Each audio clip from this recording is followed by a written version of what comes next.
Who are the sons of God in Genesis chapter 6 verses 1 to 4 that take the daughters of man as their wives? And who are the Nephilim mentioned with them? Fallen angels, demons, ancient pre-human Silurians, time travelers, even aliens? Hi, my name is Pete, and in 2024 I'm reading the whole Bible in its original languages, Hebrew, Aramaic and Greek. I'm using a reading plan that I wrote myself, which is available in an ebook I've released for free. One of the passages I read today was Genesis chapter 6 verses 1 to 4. This passage talks about two groups of people that have given rise to all sorts of crazy interpretations, the sons of God and the Nephilim. Today I'm going to step through that passage bit by bit. Verse 1 says this, Vayehi ki hechel ha'adam la'rov al panei ha'adama, uvanot yuladu lahem, which literally translates as, and it was when the man began to multiply on the face of the ground, and daughters were born to them. The Hebrew word vayehi is a common way of giving the background to a story. Several Hebrew books start this way. Jonah 1 verse 1, Vayehi devar Adonai el Yonah ben Amittai lemor, and it was the word of the Lord to Jonah, son of Amittai, saying. Ruth 1 verse 1, Vayehi bimei shafot hashofatim, and it was in the days when the judges judged. Joshua 1 verse 1, Vayehi acharei mot Moshe eved Adonai, and it was after the death of Moses, the servant of the Lord. So the text gives us some background to what we're about to be told, and the background involves Ha'adam, the man. This word, the man, most naturally here refers to mankind. The last chapters have described who humans are, where they come from, and what they're like. Back in Genesis chapter 1 verse 27, when God created Ha'adam, the man, it says God created them male and female. So it's already been established in Genesis that Ha'adam, the man, can be a way of referring to humankind. Here, after the man, we're told, Uvanot yuladu lahem, and daughters were born to them. So this first verse gives us the background of what we're about to hear by telling us when it happened. It happened when mankind began to multiply on the earth. That word multiply is ravav or rava, which was also used back in Genesis chapter 1 verse 28. God made Ha'adam, mankind, male and female, in God's image, and he said to them, Peru uravu umil'u et ha'aretz.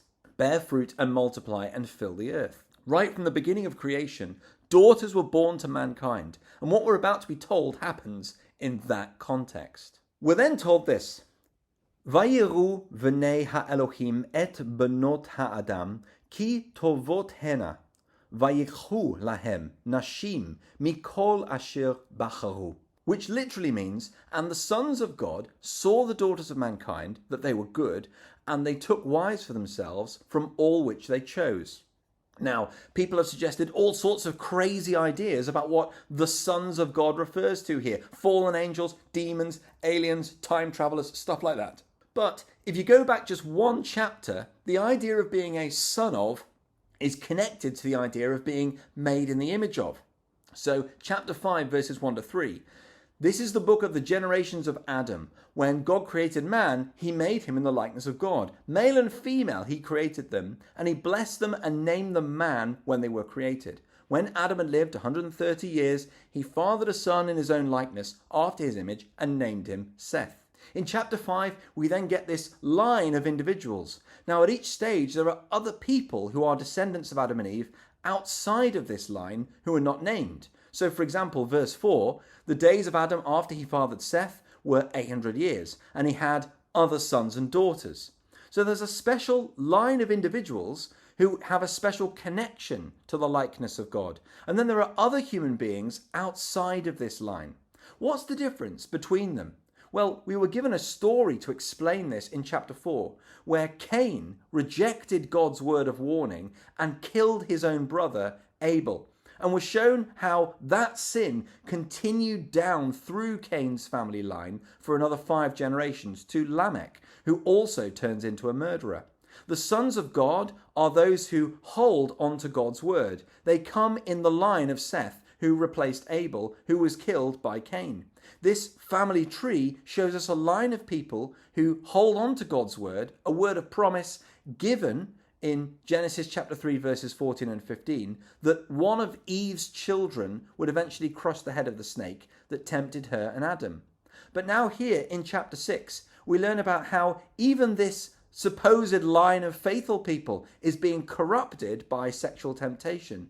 In God's curse on Eve in chapter 3, he told her that her desire would be for her husband, but that he would domineer over her. That's a sad and brutal pattern that we see repeated throughout history again and again, that powerful men mistreat women. That is a sad fact that also exists in the church and has existed from the very earliest church. That's why what these church leaders do is described as similar to the original fall in the Garden of Eden. Compare Genesis chapter 6 verse 2 to Genesis chapter 3 verse 2 for a moment. So 6 verse 2. Vayir'u v'nei ha'Elohim ki tovot hena. And the sons of God saw that they appeared good. Vatere ha'isha ki tov ha'etz. And the woman saw that the tree was good. And then a bit further on. Vayikchu lahem nashim, and they took the women. Vatikach mipiryo, and she took from its fruit. It is a sad fact that many church leaders throughout history have misused their position of power to prey upon vulnerable people. Throughout history, most of the time, it's powerful men preying upon less powerful women. Sometimes powerful women can prey upon less powerful men.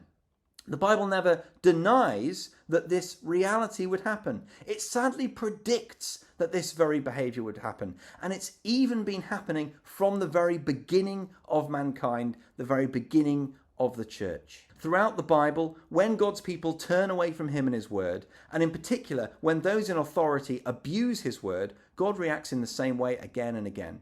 God is pretty predictable. In fact, he tells us what he does in response. Look at verse 3.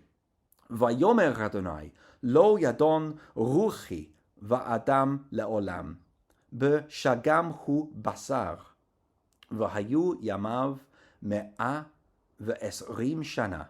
And the Lord said, my spirit will not remain in man forever, because he is flesh, and his days will be 120 years.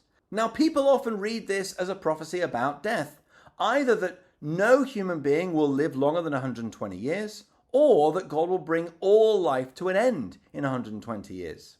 The problem is that the word ruach here, spirit, isn't the same word used in Genesis 2, when it says that God breathed into Adam's nostrils the breath of life. There the word is nishmat, breath. Instead, the word ruach, used in Genesis 6, is more associated with God's word. I discussed that a few videos ago in Genesis 1 and 2.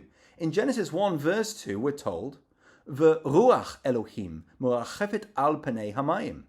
And the spirit, ruach, of God was hovering over the face of the waters. And then God speaks, again and again, speaking all creation into existence.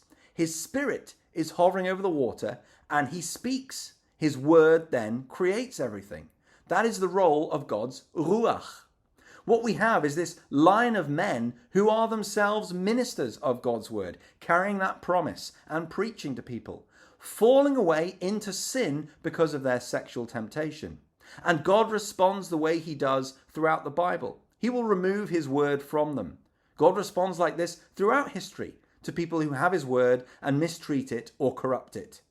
The blinding of people in Isaiah chapter 6, the hardening of people in Hebrews 6, the lampstands being removed in Revelation 2 and 3, Elijah the prophet leaving the land of Israel and going to Sidon. God will judge the world and remove his word from it. In Genesis 6, this will come in the form of the flood later on. And it's interesting to note that if you count up the ages of people, then Methuselah, Noah's own grandfather, died in the flood. Noah himself does not get married until he is the age 500, it seems. And so we have here this picture of these people supposedly in the line of preachers who continue God's word, one of whom seems to fall in the coming judgment, another of whom holds himself as particularly pure and chaste in light of the big sins of the other ministers who are going on around him. Back in Genesis chapter 4, verses 20 to 22, When we are told about the sin of Cain and its cascade down through his family, we get a little picture of life carrying on while this sin increases.